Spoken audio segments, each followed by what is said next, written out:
The king grins as the condemned is dragged to the execution block. The man pleads desperately for his life, but the monarch doesn't flinch. With a flick of his hand, the executioner raises the blade and brings it down. One clean stroke and it's done. But this isn't some traitor or assassin. This was the king's closest advisor. It isn't the first execution, and it won't be the last, because under the rule of absolute power, no one is safe. Number 10. Henry VIII. There might have been more evil kings in history, but maybe none more infamous. The Tudor monarch who ruled for 38 years, from 1509 to 1547, was known for many things. He was notorious for his girth and large appetite, and his taste for the ladies. He had 6 wives, 2 of which ended up being executed, but there was a specific reason for this. He was insistent on getting a male heir, and his older 2 daughters wouldn't do. King Henry VIII was known for being capricious and picking fights with anyone who crossed him. Most famously, this led to the birth of a new religion, where the Roman Catholic Church wouldn't grant him a divorce from his first wife, and he seceded from it and started the Church of England. This would kick off the long-running Roman Catholic versus Protestant feud that caused many bloody conflicts. His future marriages ended in a combination of divorces, executions for cheating, and trumped-up accusations that would let him dispose of a troublesome wife. But that was just the tip of the iceberg when it came to his brutality. Henry VIII was known for executing people with the slightest excuse, and he racked up a history of violence that few kings of England could match. In total, he's believed to have executed as many as 72,000 people for crimes against the state, many of them for opposing his religious reforms. Most famously, he even killed his closest advisor, Thomas Cromwell, after being coached against him by other advisors. The result was a bloody decapitation and the further decline of Henry VIII's reputation. But it wasn't his enemies who would get him. It was his long-standing health issues, which saw him die on the throne in 1547. Our next monarch might be just as famous, but he did it in much less time. Number 9. Emperor Caligula. After the death of Julius Caesar, the Roman Empire became a much more chaotic place. Many of the emperors who followed ruled for a short time, and many were reported to be mentally unstable. Few struck more fear into the hearts of friends, Romans, and countrymen, though, than Caligula, the young emperor who ruled from AD 37 to 41. The son of the Roman general Germanicus and the great-grandson of Emperor Augustus, he actually got off to a good start as emperor, revoking the exiles of many convicts and cutting taxes. Many people hoped that he would be a kind emperor who would usher in a new golden age. But it wasn't to be, to put it lightly.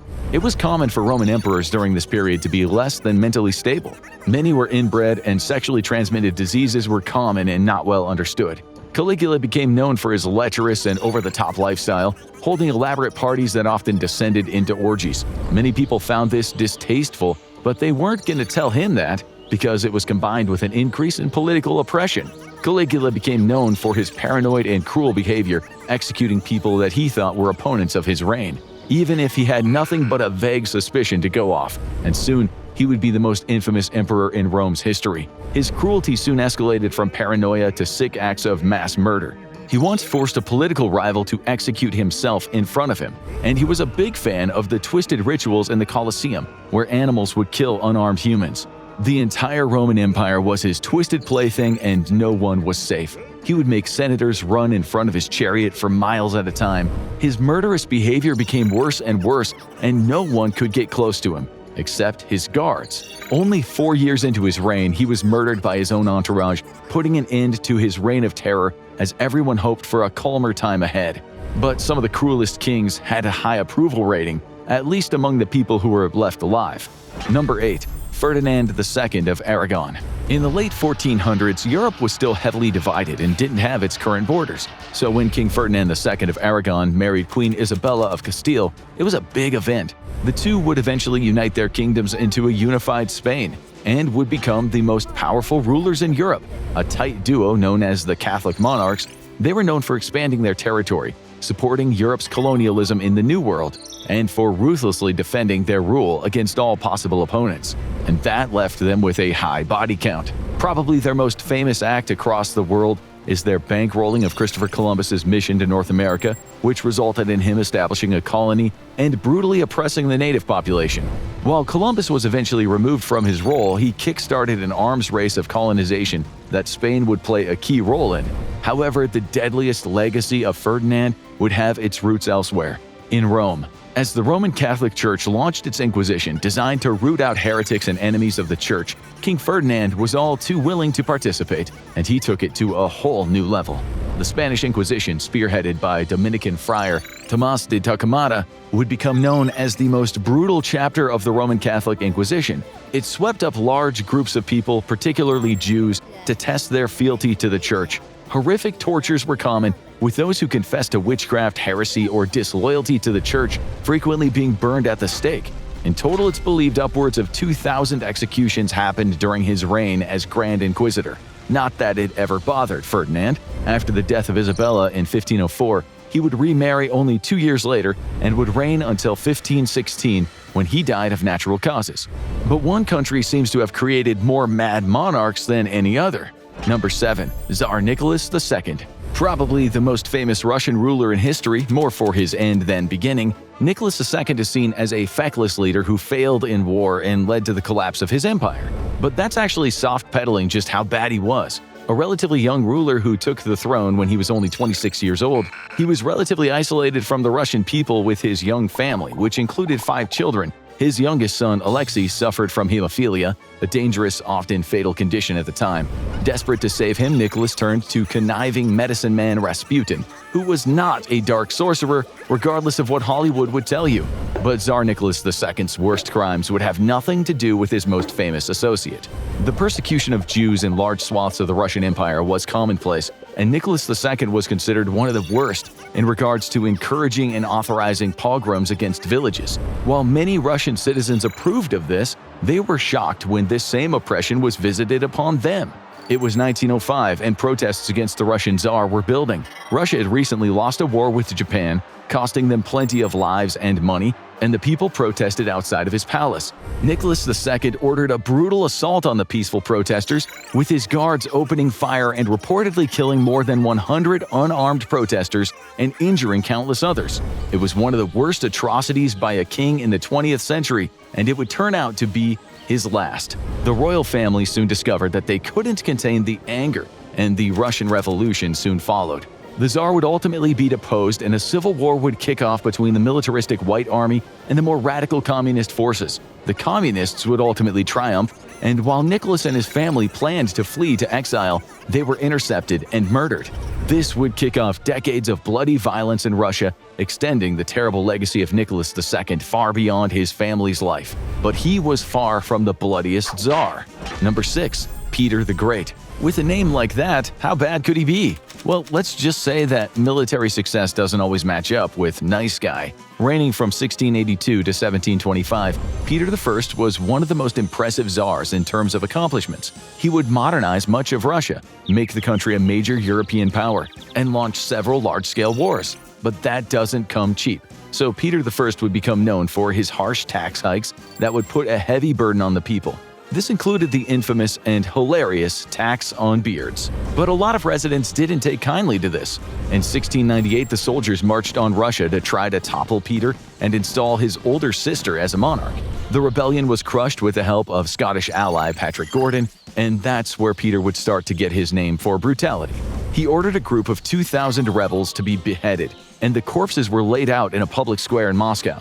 This was just the start of the oppression. Peter started a mini-inquisition of nobles and religious figures, torturing people until they confessed, and then immediately ordering their executions. And soon it seemed like he developed a taste for murder himself. It might have been unbecoming for a czar, but Peter liked to execute people himself.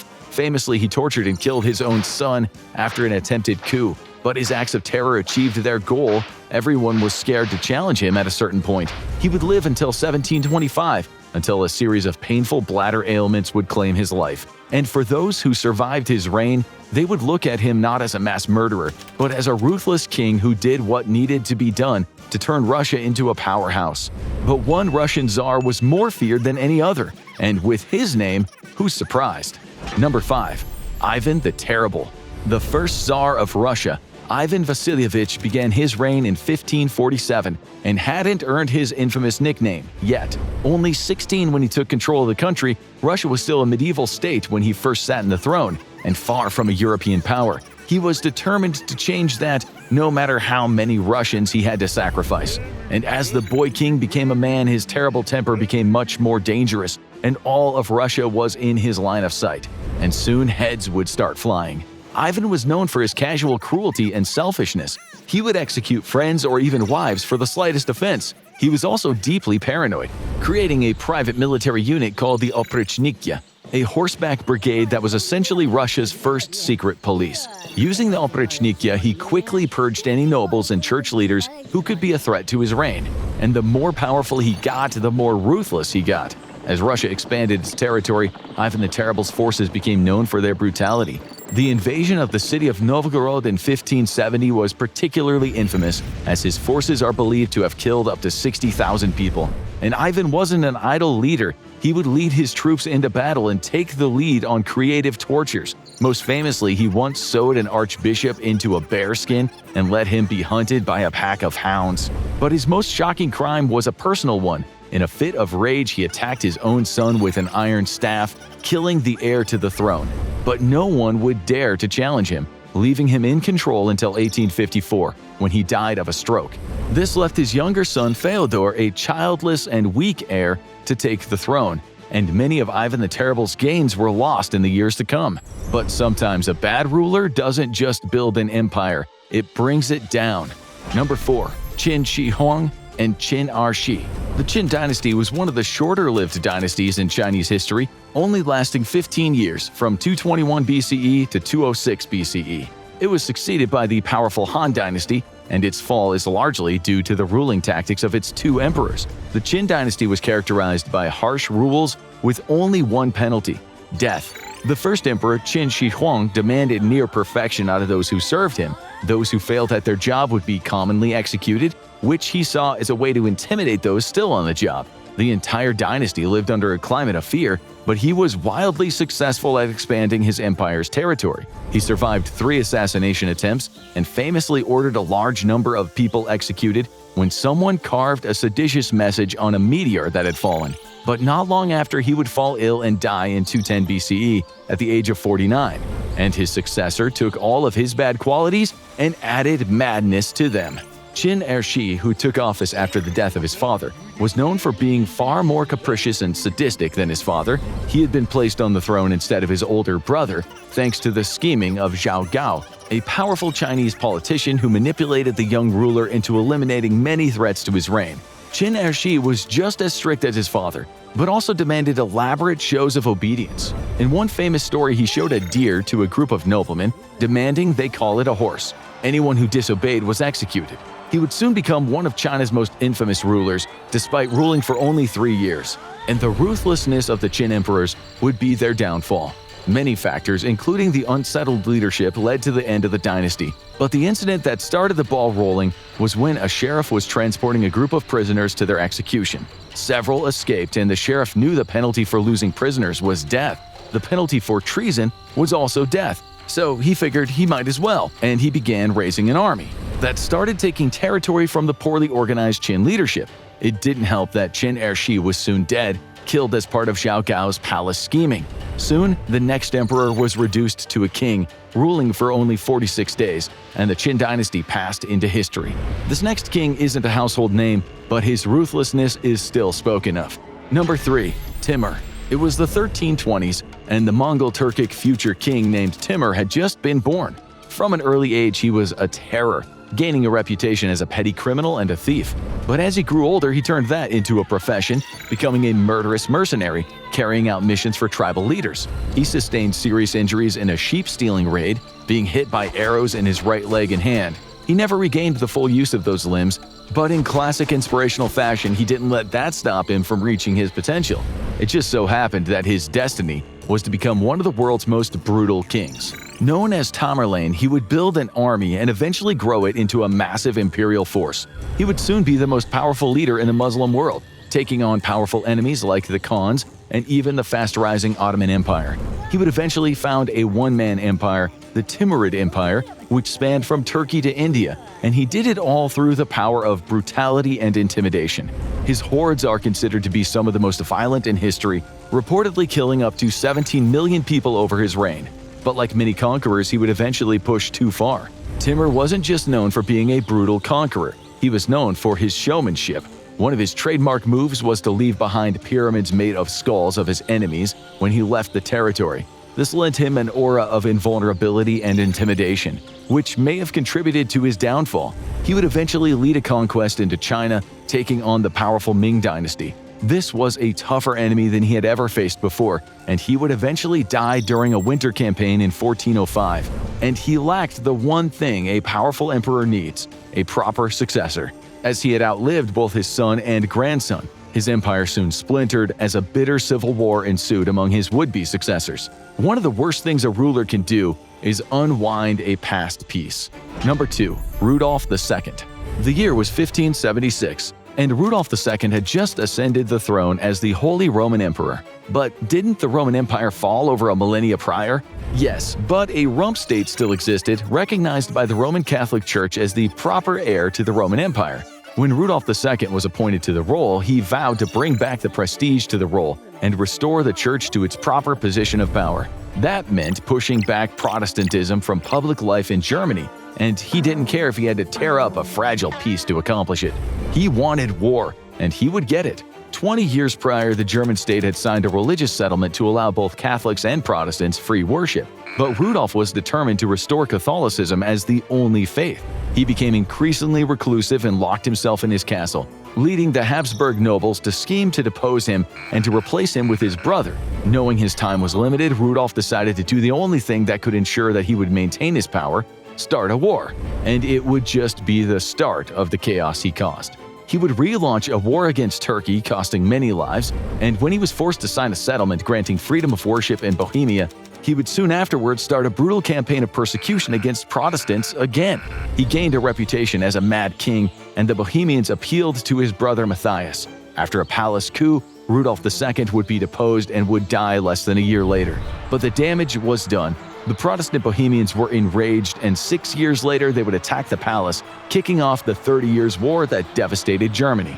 But no king caused more damage to a continent than this next one, and it wasn't even his continent. Number 1. Leopold II of Belgium. The year was 1865, and the Age of Kings was largely coming to a close in Europe. Most of the kings of the era were constitutional monarchs or figureheads, and Leopold II was no exception.